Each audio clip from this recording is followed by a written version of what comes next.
April 27, 2020. Joe Nero is in trouble and heading to Hillcrest Hospital with severe abdominal pain and numbness in his legs. It's the start of the pandemic. Joe and his family have taken the virus very seriously, so he thinks the pain could be anything but COVID. But Joe was wrong. I don't even remember getting dropped off. And the next thing you know, I wake up in August. His coronavirus odyssey brought the 58-year-old Chagrin Falls man to death's door more than a few times. Each time, Joe Nero fought back. When I went in there, I was a solid 220. I could move a mountain. I was 154 pounds. I couldn't walk. I couldn't lift my arms. I talked to my brother outside the window, and with the phone, I can't even hold the phone up, and I just nod off. 6 months in 6 different Cleveland Clinic hospital centers. He doesn't remember much. 170 days at once. The list of serious complications Joe faced, long and frightening. At times, a ventilator kept him alive, just barely. Every setback, potentially deadly, and all stemming from a COVID infection. Dr. Michael Pollack was the last of a long list of doctors Joe had to see. I mean, the first thing I thought was, wow, this guy's alive. I'm looking at him like almost like a miracle man. This is a man made out of steel, but not only like physically, but also from a mental standpoint. The Cleveland Clinic did a fantastic job, but we all have our limits. That was the deciding factor. Without Jesus, this wasn't happening. Joe finally returned home, his faith still strong and intact, but with a body that felt foreign. It was like the hospital was my home, and this was a place I was visiting. Joe Nero is the face of a COVID long hauler. His myriad of lingering symptoms extensive. Rehab and continuing doctor visits dominated 2021. He's learned there is no end date for how long these symptoms will last, or if they'll ever go away. But Joe does know this. I get a second chance, where a lot of these people that had all this, 90% of them are gone. Friends, relatives we had, gone. It's gone. It was hard. This long hauler has a message for others. Don't minimize the human cost of COVID. Not just now, but down the road too. And to see the amount of families that have been lost by this, and the amount of people that are going to be affected by this years to come, it's scary. I'm just going to live life as best as I can and get back to normal, whatever that means anymore, get back to normal as much as possible. 595 days after he became sick, Joe Nero finally returned to work. His quest to get as much of his life back from COVID is still ongoing. And over the next several months, we're taking a deeper dive into the science and studies of patients like Joe as part of our ongoing coverage of the COVID long haul. Eliana Rosario is like a lot of 14-year-olds. She plays in the school band, loves hanging out with friends, and like a lot of kids she knows, she got COVID. I was coughing, a lot of body aches, definitely chills. I lost my sense of smell and taste. And my hand's right in front of you if you need it, okay? But unlike her friends, Eliana has never completely recovered. Diagnosed in December of 2020, she still hasn't regained her sense of smell, but that's not all. I felt like someone was like pressing on my chest. Like, it was hard for me to breathe when it happened. It's very uncomfortable.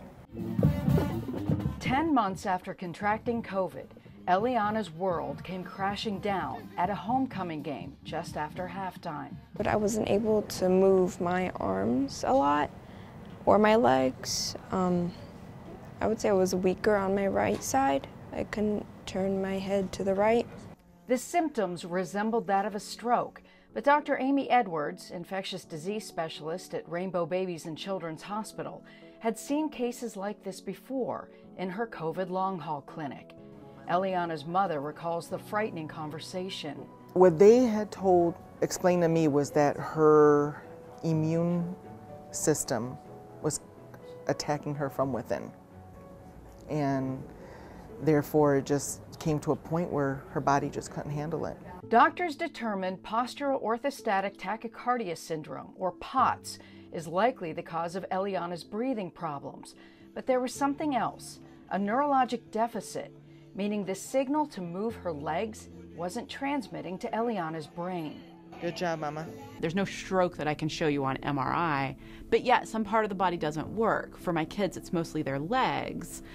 And so where is the damage? Well, I don't know. I don't know why the signal's not getting from the brain to the legs. I don't know if it's here, here, here, or even down into the legs, but clearly something is getting lost in the message from the brain to the legs. Eliana left the hospital in a wheelchair and switched to remote learning.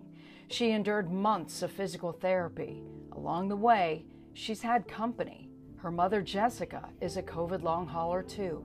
And what they have taught Eliana so far, I've been applying it to myself.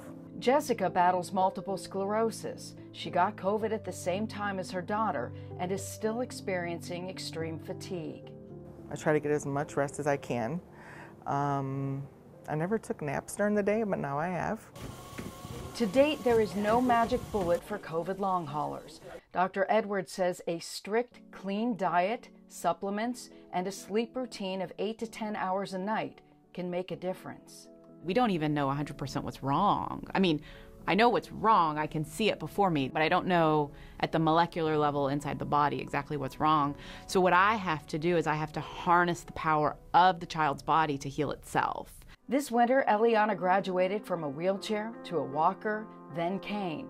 And today, Started running actually a couple weeks ago. She's a miracle. She's a miracle. Dr. Edwards says she's currently seeing 50 patients in her COVID long haul clinic at Rainbow. And yes, there is a wait list. Jessica was unable to get into an adult long haul clinic because of those wait lists. So she's being treated by her primary care physician. If you believe your symptoms are related to COVID, discuss your concerns with your doctor and at least add your name to one of the wait lists at our local hospitals. Monica Robbins, 3 News.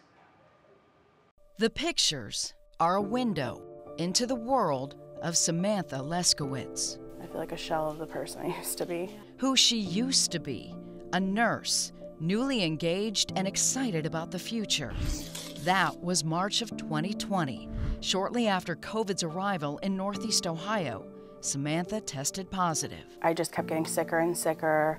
I eventually ended up with double pneumonia. My lung basis collapsed, and I just became bedbound for 3 months. She kept waiting for her health to turn the corner, to get better. Instead, new symptoms kept coming. Just talking to my doctor, I'm like, I'm still not better. Anything I keep doing, I'm getting worse, or I'm getting new symptoms each month, or each week, or each day. Today, at age 26, Samantha battles a long list of symptoms and ailments, including, but not limited to, chest pain, joint pain, shortness of breath, muscle spasms, migraines, and debilitating fatigue. She's also been diagnosed with rheumatoid arthritis, POTS, a syndrome causing her to faint, a bleeding disorder, and now Lyme disease, none of which she had before COVID. Basically, it's just attacking my nervous system now. I have 33 different Cleveland Clinic doctors. They've all been amazing and super understanding. The physical toll is matched only by the mental toll many COVID long haulers face. Isolation, disbelief, lack of support, and loss of the previous lives. A condition recognized as prolonged grief disorder is now part of the COVID discussion. They don't know if they will ever get their functioning back to where they used to be. They don't know how long they'll be out of work. They have no idea sometimes what is even causing the symptoms that they're going through. What has helped Samantha? Her husband, whom she married last year, family, her rescue pup Xena, and a virtual support group created by Cleveland Clinic for long haulers. And other people would be like, I'm going through the same thing. It just gave me chills to know that, hey, they're not alone, neither am I. It's very isolating and lonely, and so having this support group is a way for them to connect with people and feel validated. For now, Samantha continues to lean on her support system and continues talking with other long haulers diagnosed with Lyme disease post-COVID.